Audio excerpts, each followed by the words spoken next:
All right, guys. Injuries from the game. Jair Brown had a hamstring, didn't return, and Kittle had his Achilles. Go ahead. It's really hard to win on the road in this league in the playoffs. What are you most proud of with the victory tonight? So many things. I'm just proud of the guys, how hard they battled. I was just kind of staying in there. Having two linebackers who weren't on our team a month ago, and those guys playing that whole game and playing at a high level was so impressive.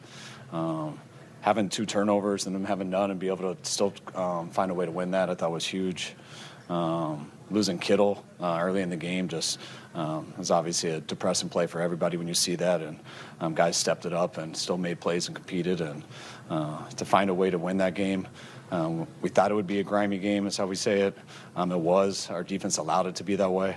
And then, that last drive, some of the plays Juice made on it I thought were so big. Brock had a couple mistakes, obviously, with his 2 picks and stuff, but to come back on that last drive, get us in the end zone, lead us all the way down there, get to like a third guy in his progression on the touchdown. Real proud of the guys. What was the mood when Kittle got hurt and how did everybody respond? It's always different for me just because I'm not by the bench, I'm kind of in front of everyone. Once I heard on the headsets just going over there, just felt horrible for Kittle, Jake and Luke have stepped it up for us all year, so I think guys had a lot of confidence in those guys that they could still do it and things like that, but I think everyone's just hurting for Kittle. How long do you say about Demarcus Robinson? He's showed flashes throughout the season. That's the biggest name this season. D-Rob was huge. That play at the beginning of the game was big time to finish it with the touchdown. D-Rob stepped it up for us all year. The touchdown pass from Juwan to Christian, what's that play called? When did you know you were going to call it, and why did you feel like it was going to work? It's called Sky Bang Reverse Pass. Last time we called it was called Debo Bang Reverse Pass. We ran it in New Orleans when Emmanuel threw to Raheem, kind of the same area of the field.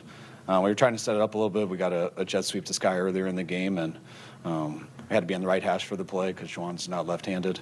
So we were just hoping to get it around there. Clay suggested it. It was a hell of a suggestion, and Juwan threw a perfect ball, which made me a little scared. I thought he should just throw in a bad ball and put it on him. So I thought it was a hell of a catch by Christian, and I didn't see it, but knowing that he got roughed up and stuff just shows what a G Juwan is, high school quarterback. Did you have to address the guys at halftime, Kyle, in the wake of George leaving, and just kind of get their mind back in it? No. It's football. Guys understand that, so you don't have to address that. Guys know it right away. Guys seeing George, spending time with him in there now. So, but at halftime we all came in, and so this was the exact way we wanted this game to be. Couldn't have hoped that first half went any other way. Obviously you'd rather be blowing someone out or something, but we were happy with how it was going in the first half, and we thought we'd have the grit to finish it, and our guys did. I felt great. Go out there and help the team get a dub. It felt awesome. To know the coaches got trust in me and Purdy got trust in me to throw me the ball, it felt great. DeMarcus, you had not had a game like this with the Niners. How nice is it to have a game like this in the playoffs? I felt good. We needed some guys to step up. I was one of those guys tonight. I felt great. Like I said, it felt good that the no coach had trust in me. Throughout the week, we practiced a lot of those plays, so Purdy did too. So it felt good to go out and make some plays. You have a unique playoff experience. You've never not gone to the playoffs. Does that help, like in a stage like this? I think so. Just having experience, a lot of the guys, we do have a lot of young guys, is what I'm trying to say. We got a lot of young guys, but having experience definitely let you know, what type of game it's going to be. It's going to be ups and downs. You're not going to be winning the whole time, but I think everybody kind of knew what was at stake tonight, and we went out and handled business. Obviously never a good thing to see George Kittle go down, but how did you guys rally together to keep it going? I would say Jake came in and made a couple plays when we needed him to, We're just going to keep working. We probably are going to have to move forward without him, but, we never know. See what's going to happen. You had Juice tell a story this week that was to the young guys especially about the fact that you don't know when your next opportunity will be to play in the playoffs. And then you have Coach come in and say you guys have to play out of desperation. How much did that kind of just get you guys locked in as to what you needed to do today? It was an amazing speech by Juice, man. He's a vet, too, in the game. All-pro guy. He knows what it takes to win, too. And Coach just backing him up, saying the same thing throughout the week. Everybody rallying behind Coach. Whatever he says, we rocking and we rolling with it. So it was a great game for us tonight. As long as them guys keep leading us, all of us, I think we'll be all right. Does that desperation follow you to Seattle? I hope so. Yeah. This What is do you where think about you're. that throw by JJ and that catch by CMC on that touchdown drive? We practiced it a lot. We knew JJ could throw pretty good. I don't think they team did. So once he started running a little bit and selling the run, they kind of fell off of McCaffrey, and he lobbed it up there as a great pass by him and a great track by Christian. You saw six. I mean, yeah, it was not an easy task, and obviously it's the NFL, so it never is. But for us to come in here and just do whatever it takes, man. Obviously, wish you could play a little bit better in certain areas and in certain situations, but at the end of the day, it's a fourth quarter game, and you got to go score for the season and for your team, and then obviously for the defense to go down and get a stop like that, man, was huge. So it's a team effort, it really is. And it's just cool for everybody across the board to be able to have this kind of win and celebrate together with all the stuff that we've been through. And obviously we're excited for next week, too. After throwing the 2 picks, how did you have the confidence in yourself to lead the team down for that game when you first? I mean, the game's still there to go take, So I was just being real with myself and obviously, leaning into my faith and understanding that, I got to hold all this loosely, but try to go do God's will, man, and that's every drive. And so, same thing happened at the end of the game. We needed to go do it, and so I just kept my mind fresh and go play one play at a time. Every play has a life of its own, and still have that attack mentality every single play. So that's how I did it. Kyle said that you're not afraid to fail. Is that a mindset you have to work on in moments like that? Definitely, because there's been times in my career and, growing up, there's, moments where it's like, man, you got to go win it here. And in that moment, you can start thinking to yourself, all the worst possible, scenarios. And so just learning from those kind of things. And then so when there's a moment like this, it's like, no, there's a moment right there for you to go take. And so being aggressive, but being smart and playing one play at a time, and obviously just believing in yourself. And for me, I'm a faithful man, so at the end of the day, I leave that all up to God. So I'm going to go out there and give it my all, and see what happens after that. So that's how I view it. What was your view of the Juwan pass to Christian? It seemed like the ball was up there for a long time. Yeah, I was on the edge, sort of blocking, sort of not in the play, and then I look back, I see JJ get hit, and I was like, dang, dude, should I have done something about that? And then I look up, and the ball's in the air, and Christian tracked it. It was wobbling in the wind, and the fact that Christian caught it over his shoulder, dude, I was like, oh, my gosh. And I looked back to JJ, and I was like, you all right? And then celebrated. So it was a really cool play. I mean, JJ's he's a baller when it comes to that. He did the same thing in the Super Bowl, took a hit, threw it to Christian on a trick play for a touchdown. So those two are pretty cool to watch. Like that comes in, and what's your feeling knowing this could be a game breaker? Obviously a tight game, fourth quarter. What do you think? Yeah, obviously, if it's there, sweet, let's capitalize. But also, telling JJ to, hey, dude, if it's not there, you can throw it away. Let's be smart. It's 1st and 10. We have 2 more downs after this. So it was one of those things. If the op's there, great. If not, let's live to see it.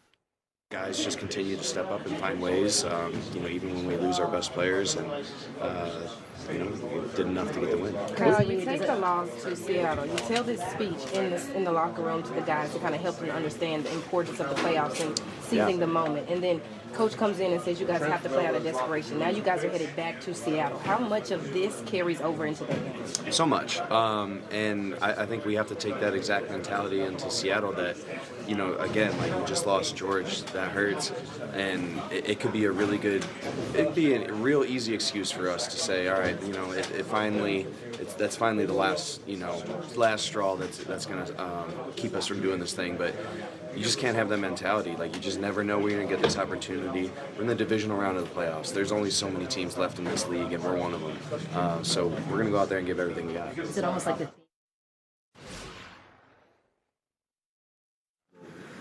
just executing, man. I know we had some time to think about it, and Juwan threw a great ball, and it worked out great. It was a great time to call that play too, so it was awesome. You were coming out a little late on that play. Did you know you just have to beat DeJohn, whatever, and that's it, you're going to score? And the ball was up there pretty far and a little distant for you. What was it just to adjust to that? Oh, man. Juwan ripped it. That was in the air, felt like for 15 seconds. But, it was, again, just a great play call, well executed. It's a good momentum play, too. What makes this 49ers team different from all the other 49ers teams you've been on? I don't know if they're different. I do know that this team fights, man. You know, I think this team's never out of the fight. You know, we can have a lot of stuff happen to us throughout the year. Some unfortunate things happen to us, but we don't blink, and I think we're consistent every day. It's something that when you're on a good team and a high-character team, they're the same people every single day. You know, we might mess up, might make mistakes, some bad plays here or there, but we don't blink and keep fighting for each other. You've lost key leaders so many times, and Kittle, outside people would say, this is a strong breaks going back at some point. But how did you guys kind of digest Kittle's injury and then continue forward like you have so many? It's hard to do, man. This team has carried the character of George Kittle throughout the entire year, and since I got traded here, he's the heart and soul of this team, and so it's a tough loss, man. When he's not playing, it means a lot, but he's somebody that, you know, even going through something that he had to go through and us finding a way to finish, he's the first guy in the locker room smiling, bumping music, happy for his teammates. And when you lose a leader like that, you never really lose him because his presence is still in this locker room. His energy is still here, and he's the leader and heart and soul of this team. And so we're praying for him, love him, and we're going to play for him the rest of the way. What does a win like this do for the belief of the team moving forward that you guys are, and everybody else has to make a serious contender to win the Super Bowl? We always believe, you know, this team, we really block out noise, man. I mean, it's all about just getting better every day. And I don't think there's a secret sauce to what we're doing. It's just hard-nosed guys that are gritty, that show up every single day and work, and that's what we'll continue to do. He motivates those guys. He knows how to deliver his message in a way that stimulates the group, and they play for each other. They play together. And Trent, just a word on Brock, like the 2 picks tonight, and then comes out and leads that touchdown drive, like the way he just stays level, seems phenomenal to me. Yeah, it is. But I mean, that's a big part of his makeup, and that's the reason why he is Brock Purdy, and he's made himself a household name for the 7th-round pick. That resolve, that ability to be able to bounce back, never get too high, never get too low. I apologize because I know you probably been asked, but I noticed that you kind of stood near George longer than most when he first went down. Just that first moment, what you thought when you saw him laying there? Just in disbelief. You know, George is like a Superman around here. So, yeah, just kind of in disbelief. I just wanted to say a quick prayer for him. You know, just hoping for the best. You know, just really wanted him to know I was there for him. The way the season is. I was just thinking, you know, get the ball, execute, you know, tuck the ball away, make the defense think I'm running it, and saw Christian get open and make the right pass. JJ, if I'm not mistaken, walking in the locker room, you said you feel like you're about to touch the sky. How good does this really feel? Man, it feels incredible, you know what I'm saying? Y'all need to go listen to that Future song, Incredible. That's how I'm feeling. And we just got to carry on to the next game. Trent said he thought you overthrew it a little bit. Your response to Trent Williams? I did. I really did. I was scared for a little bit, but after I heard the screams, I'm just like, yeah, CMC had to make a great catch because coming off my hand, I definitely thought I threw it a little bit too far. Have you seen the replay of the catch?